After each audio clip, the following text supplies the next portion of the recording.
I found out my husband was going to have dinner with his mistress, so I reserved the table next to theirs and brought her husband with me. The evening had unfolded like so many others before it. Routine, predictable, safe. Emily sat on the living room couch with a cup of chamomile tea, grading sophomore essays on To Kill a Mockingbird, while the dull hum of the dishwasher filled the silence. It was past 7 o'clock when Jacob, her husband of 11 years, came rushing down the stairs, tugging his jacket on over a crisp white shirt she hadn't seen him wear in months. "Emergency client meeting," he said, planting a quick kiss on her forehead. "It just came up. Shouldn't take long." Emily barely looked up. "All right, be careful." Jacob gave a reassuring smile and disappeared out the front door. The click of the lock sounded final.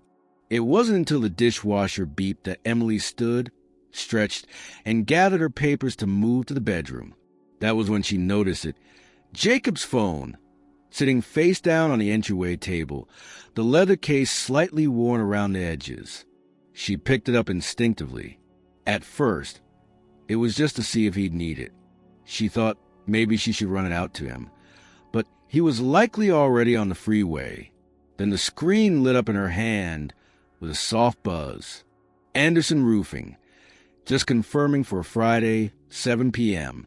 Can't wait to finally have you to myself. And Emily frowned. The message was too personal, too intimate, and it wasn't from a roofing company. Her thumb hesitated, trembling slightly. The name Anderson Roofing was clearly a cover. Curiosity turned to dread. She tapped the message. A string of texts appeared, casual, flirtatious, increasingly suggestive. "I miss the way you smell. Friday can't come soon enough. That little table near the window, you know the one." The pit in Emily's stomach grew colder with each line. The restaurant mentioned was La Terrace, a charming, candlelit bistro they frequented for anniversaries and birthdays. It had been their spot. Her vision blurred, but not from tears. Not yet. The room spun slowly around her as the enormity of it took shape. Jacob, her Jacob, was planning a romantic dinner with someone else. Someone who signed off with N. She scrolled up and there was Natalie. The last message from her read, "Don't forget, it's our night. No interruptions. I want you to myself." The finality in that sentence struck Emily harder than anything. Her throat tightened, but she didn't cry. Not then. She placed the phone back down and stared at it, as if willing it to change. But the truth had already rooted itself in her chest, refusing to budge. A dozen questions collided in her mind. Who is she? How long has this been going on? What else don't I know?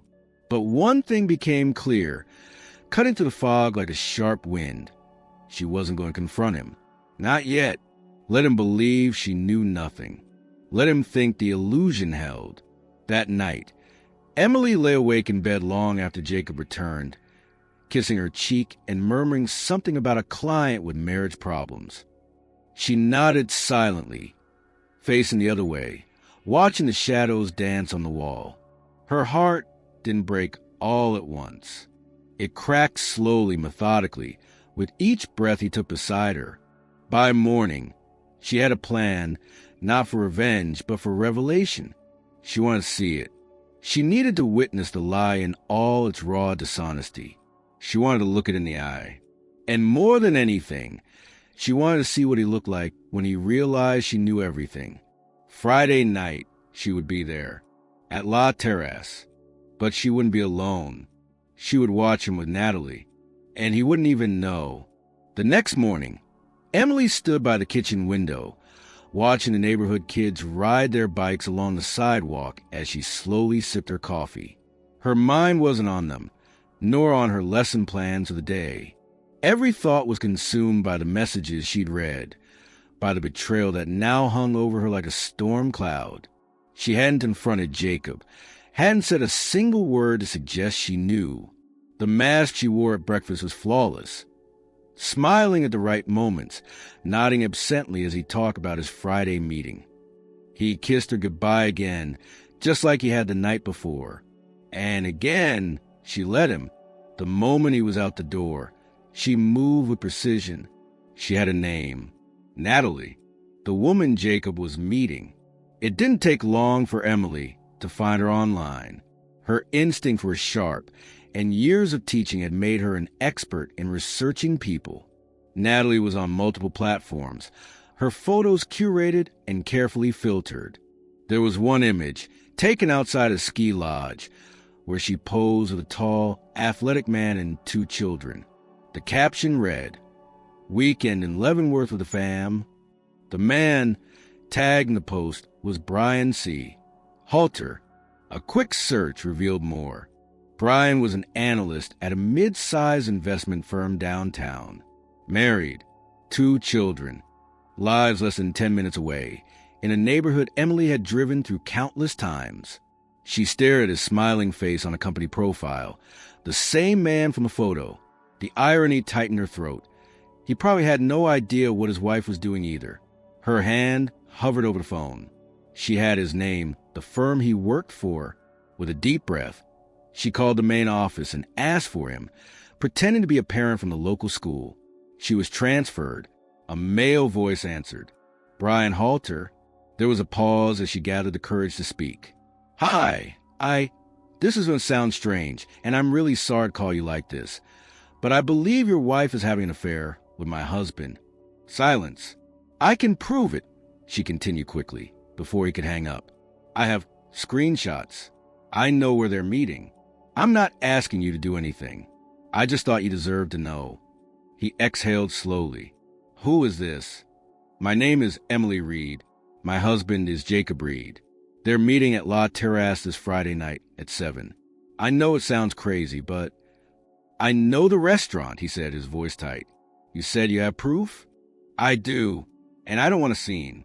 I don't want revenge. I want to see it with my own eyes. I thought maybe you want the same." There was a long silence. Then, "Where can we meet?" They chose a quiet park near Brian's house, just after sunset. When he arrived, Emily recognized him immediately from the pictures. Tall, sharply dressed even off-duty, his expression a mixture of disbelief and anger. She handed him the printout she'd made of the messages between Jacob and Natalie. He sat on the bench beside her and read them in silence, his hands tightening around the edges of the paper. "This can't be real," he muttered. "I wish it weren't," Emily said softly. He turned to her. "So what's your plan?" "I've already called the restaurant. Their reservation is under the name Reed.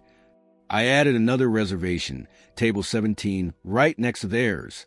I told the hostess it was for a surprise. She said the layout won't be changed. I'll be there at 6:45. I'll order a glass of wine. I'll watch them walk in like nothing's wrong." Brian was quiet for a moment, then nodded. "You want me to come?" "I don't want to go alone," she admitted. "But I also don't want to fight. I'm not going to throw a drink or scream across the room.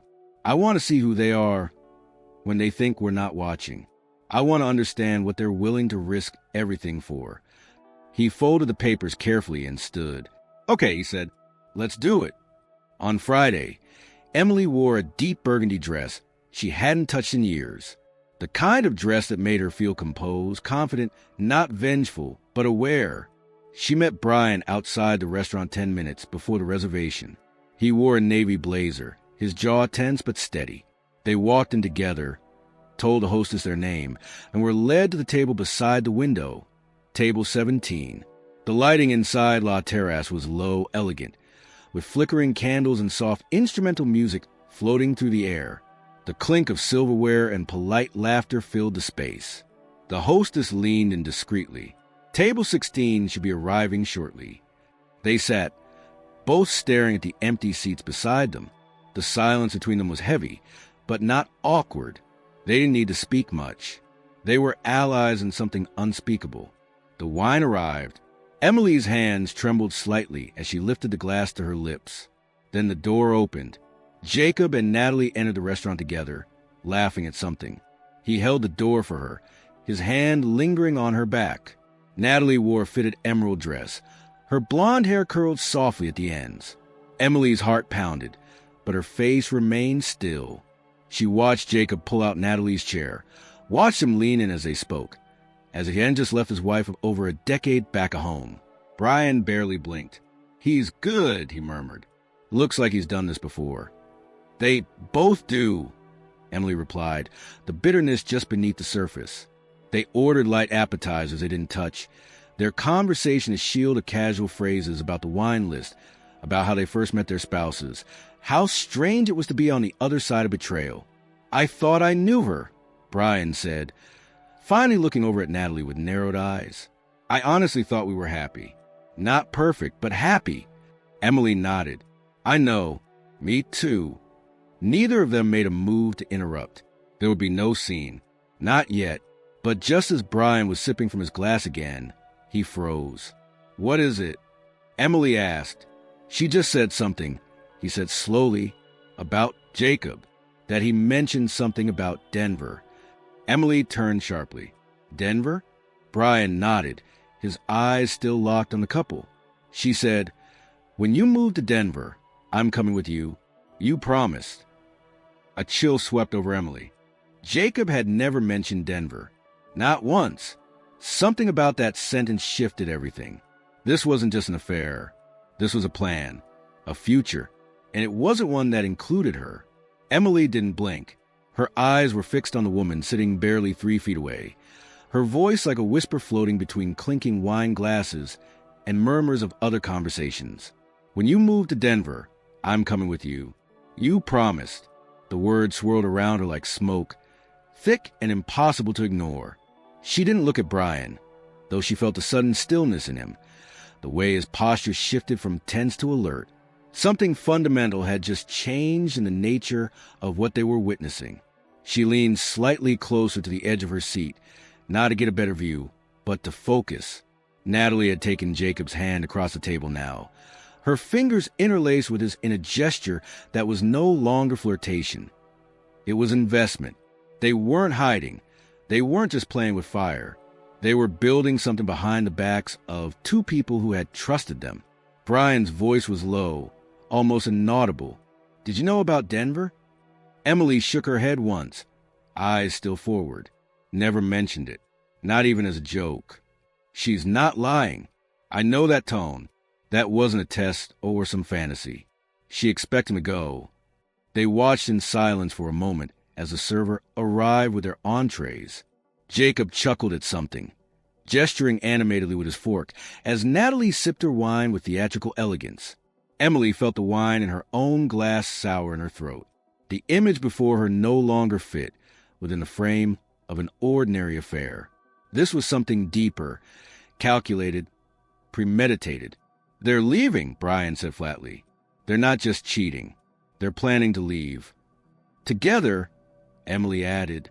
She couldn't look away, couldn't ignore how certain Natalie's tone had been. This wasn't a fling built on stolen moments. It was a coordinated escape plan. And for the first time that night, fear overtook the anger in Emily's chest. Not fear of losing Jacob. He was already lost, but fear of what else he might take with him when he disappeared. She reached for her phone under the table and opened the banking app. Her fingers trembled as she logged in. It took only a few seconds to confirm what her gut had already suggested. The balance was lower than she remembered. Not catastrophically so, but enough. Transfers had been made, small, incremental ones, over the past 4 months. She scrolled back further. They were consistent, always just under the threshold that would trigger a notification. 500 here, 700 there, thousands in total. And every single one of them labeled as consulting reimbursements or vendor corrections.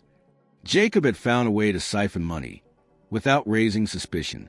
She looked at Brian, who was still staring ahead. "He's been taking money from our account." Brian finally turned to her. "What?" "I checked just now. He's been moving money for months. Quietly. It's not just an affair. They're setting up a new life. Denver isn't a fantasy. It's a destination." He looked stunned for a moment, then reached into his own pocket and pulled out his phone. He tapped quickly, his expression darkening by the second. "There's a joint investment fund in Natalie's name," he said. "I barely check it. Never had to. She handles it. Jesus, I should have." He stopped himself, breathing hard. "There's a wire transfer pending.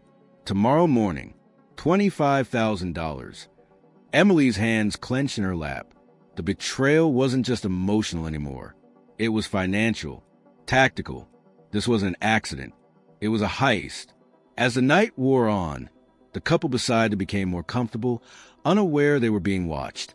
Natalie leaned in close, whispering something that made Jacob laugh softly, his hand brushing her knee under the table. Every gesture chipped away at the reality Emily had lived in for over a decade. She had built a life with this man, shared a mortgage, holidays, dreams. And now, in this dimly lit restaurant, she watched that life crumble into something unrecognizable. They didn't stay for dessert.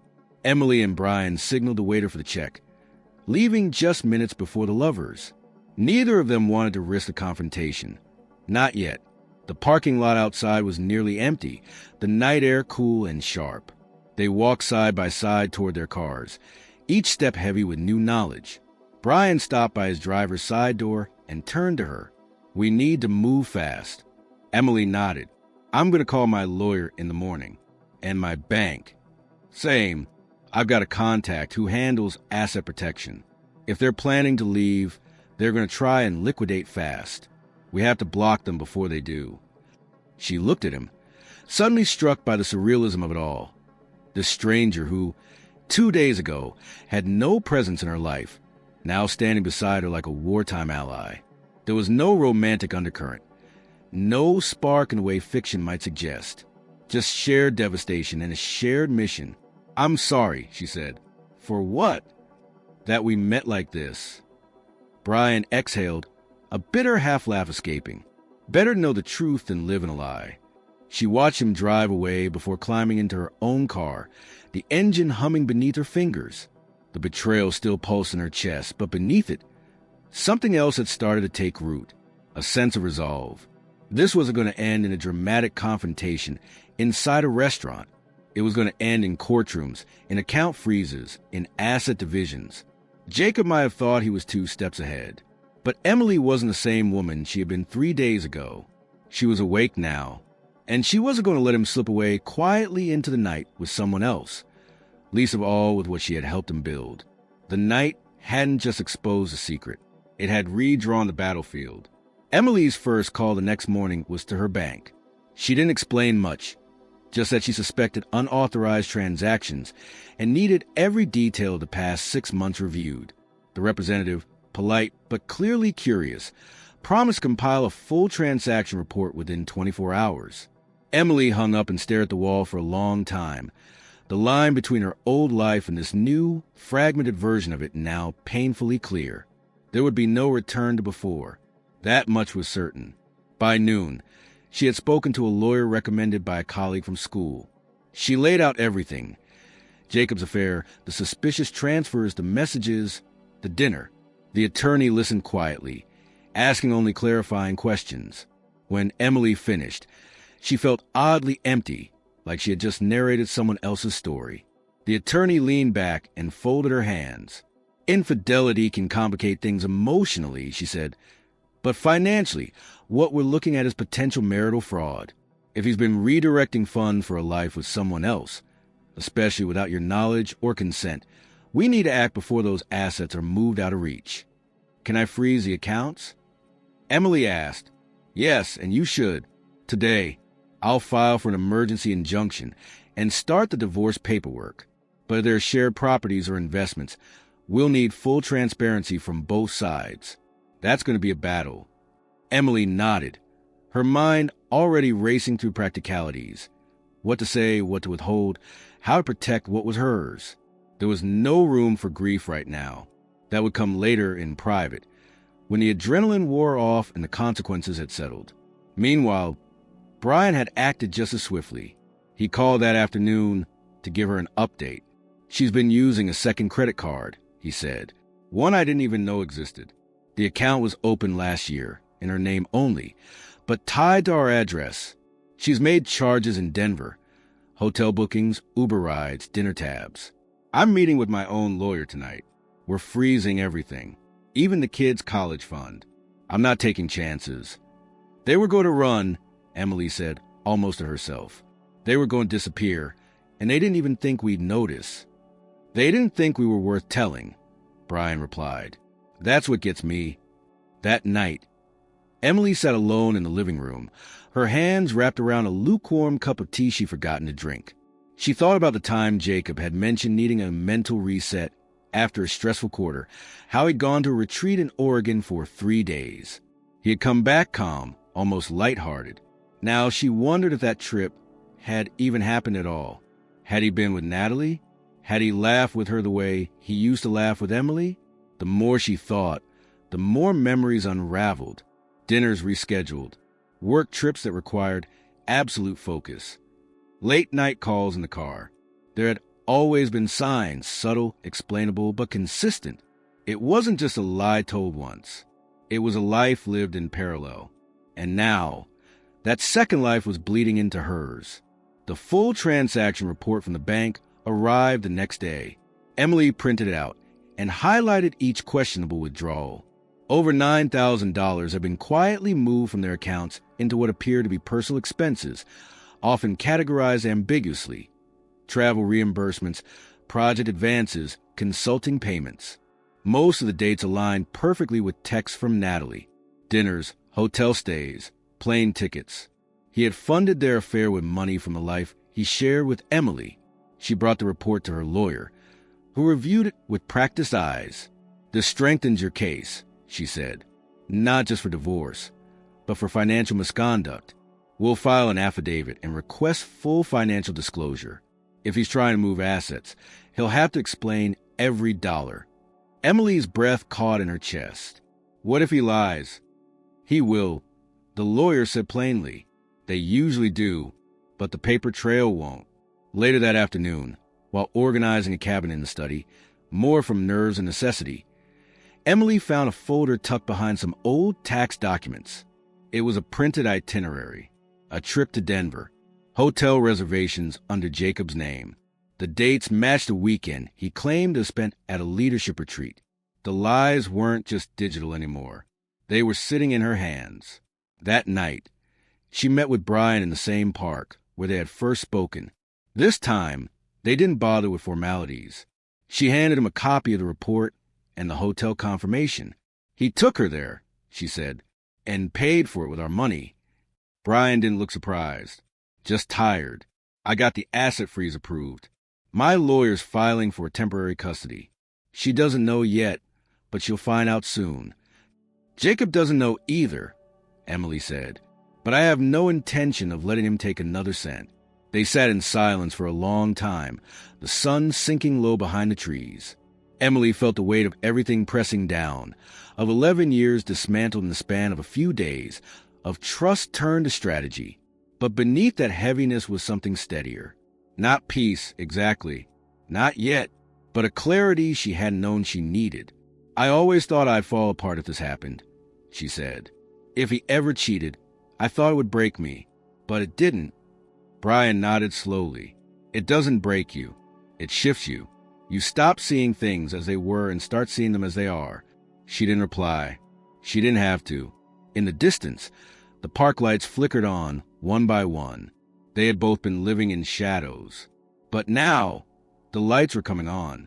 It was early Saturday evening when Emily received a notification from her lawyer. The emergency injunction had been processed, and the preliminary divorce petition had been filed. The message was followed by an instruction to keep all future communication with Jacob documented and as limited as possible. The words felt clinical, cold, but they also offered relief. For the first time in days, Emily felt like she wasn't just reacting. She was controlling the narrative, shifting it from betrayal to accountability. But the hardest part still remained: confrontation. She didn't plan it as a dramatic ambush. That was never her style. She waited for Jacob to return home, just as he did every weekend, pretending to be the dedicated husband stepping away from a busy week of work. The front door opened at exactly 5:47 in the evening, the same way it had for years. The smell of takeout trailed behind him.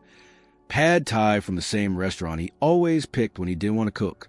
He placed the bag on the counter and looked at her with the practiced smile of someone who believed he still had control over the illusion. "Hey, Em, thought you'd like this.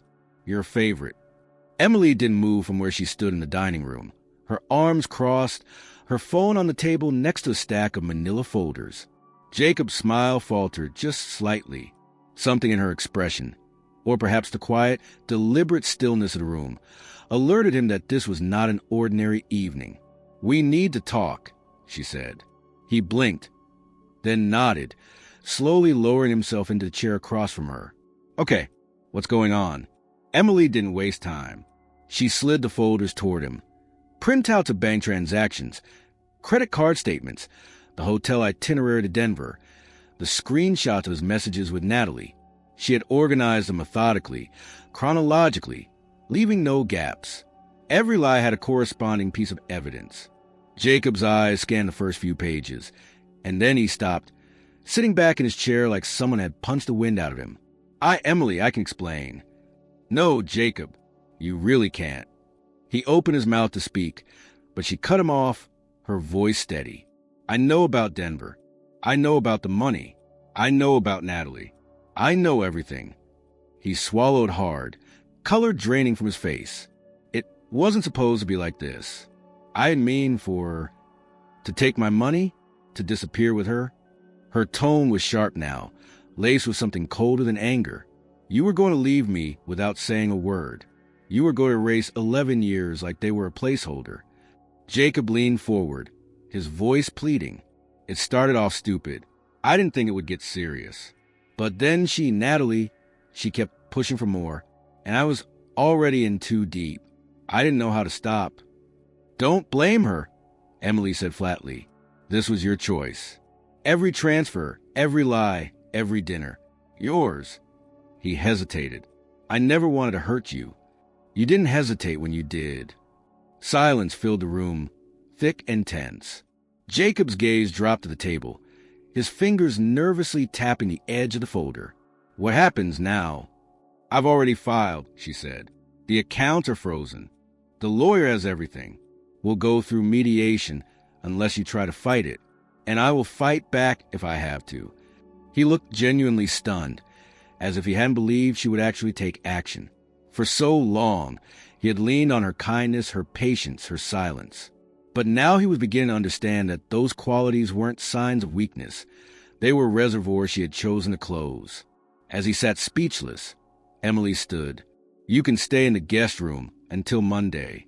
After that, I expect you to find somewhere else." Jacob started to say something, maybe an apology, maybe a last-ditch defense, but Emily walked out of the room before he could finish. She didn't slam the door. She didn't yell. She simply left, reclaiming the quiet as her own. Across town, Brian was having a different kind of confrontation. Natalie had just walked through the door with a casual greeting, keys jingling in her hand. He was waiting for her in the living room, his phone open on the coffee table. She froze when she saw the folders spread out. Her smile faded. "What's this?" she asked. "You tell me," he replied, not moving from the couch. "I could explain, but I'd rather hear it from you." Natalie's eyes flicked to the documents, then back to him. Her voice was cautious. "Look, I was going to tell you. Spare me the script. I know everything.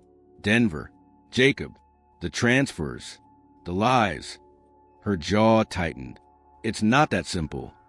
"No, Natalie," Brian said, rising now, his voice low and controlled. "It is exactly that simple. You lied, repeatedly. You used our family's money to fund your fantasy with someone else. I froze the accounts this morning. The lawyer will be in touch." She crossed her arms, defiant now. "You're really going to blow up our life over this?" Brian's expression didn't change. "You already did." As Natalie stood speechless, Brian walked past her. The distance between them irreparably widened. In the days that followed, the fallout unfolded rapidly. Jacob moved out of the house under court instruction, his access to all shared assets revoked. Natalie faced her own legal battles with Brian, particularly over custody and financial disclosures. The house she and Brian had once shared turned silent, save for the voices of lawyers and mediators. But amidst the chaos, something unexpected happened. Emily and Brian, though never bound by anything beyond circumstance, began checking in on each other, not out of necessity, but out of something resembling mutual respect. Their conversations became less about betrayal and more about recovery. They didn't meet for dinners or exchange long, emotional texts. Instead, they talked about logistics, about lawyers, about the odd silence that followed the departure of people they once loved. And in those moments, something resilient began to form. Not love, not yet, but solidarity.